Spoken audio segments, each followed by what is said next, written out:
President Cyril Ramaphosa says he's unhappy with decisions taken by SAA's business rescue practitioners. He says a cabinet minister will make an announcement this afternoon about the cancelling of routes. The business rescue of SA Express started today after the company's Intellectual Property Commission received the court order granted yesterday. Aviwe Mtila is following the story for us. He joins us now live. So, Aviwe, first let's talk about the business rescue and the president criticizing a decision. Certainly, Shahan, one of the biggest revelations, in fact, hardly an hour ago, as the president made his way to that flight where we got an opportunity to doorstop him, basically.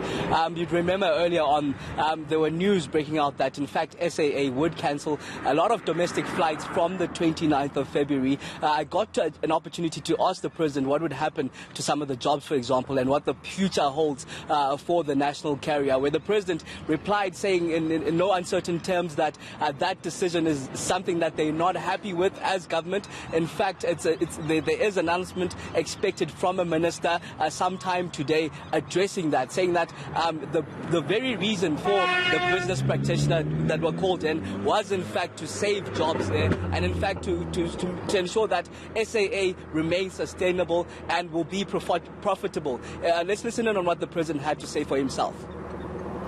The minister is going to be making a statement this afternoon about the recent announcement by the rescue practitioners. We are not in agreement with what the rescue practitioners have come up with, that domestic flights should be cancelled, and we want to find out what the rationale is, and we want to have a discussion with them, because SAA is not only a great symbol for the country, but it is also an economic enabler. It enables people to move around the country, and we would like SAA to remain a robust and successful airline. That is why we took the decision not to close SAA, but to ensure that SAA is revamped, is resuscitated, and it starts operating profitably. So the minister is going to be making a statement on this, in this regard, to find a better way forward. The president, of course, speaking as he heads to Ethiopia for that AU summit. Let's talk about that in particular and what we can expect from him as the AU's new chair. Well, the first expectation was around the Africa Free Trade Agreement, Shahan. You understand that last year a number of African countries agreed to it.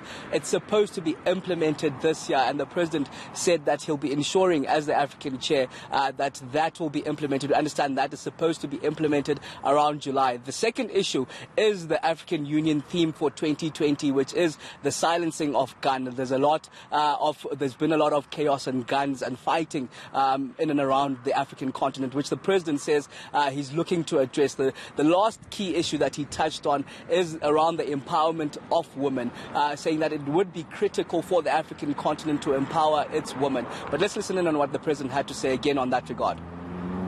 Last year we signed an Africa Free Trade Agreement, and this is the year when we now need to implement it. So our chairship is going to revolve around making sure that it is implemented.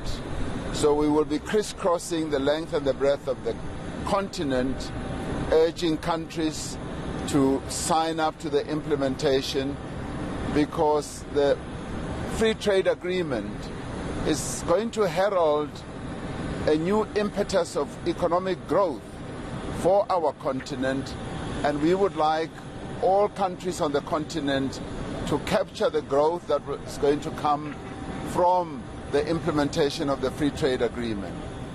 So is it really practical for South Africa to actually chair the AU, considering all our domestic issues?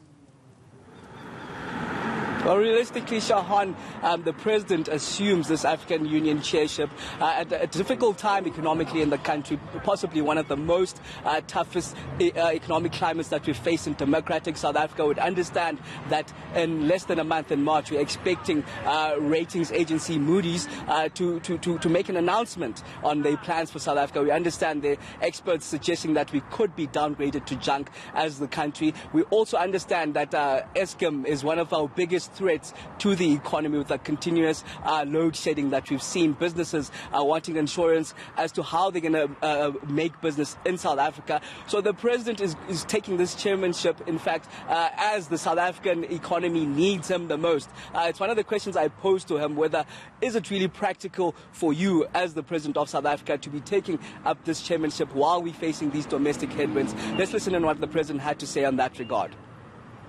We didn't put up our hand. The continent said we'd like South Africa to chair the AU, and we took on the task. And admittedly, every challenge also presents an opportunity.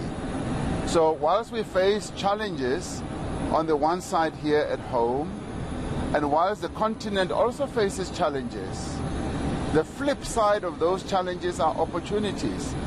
And I believe that this is the moment for us to grasp the opportunities, to find solutions, working together and doing things together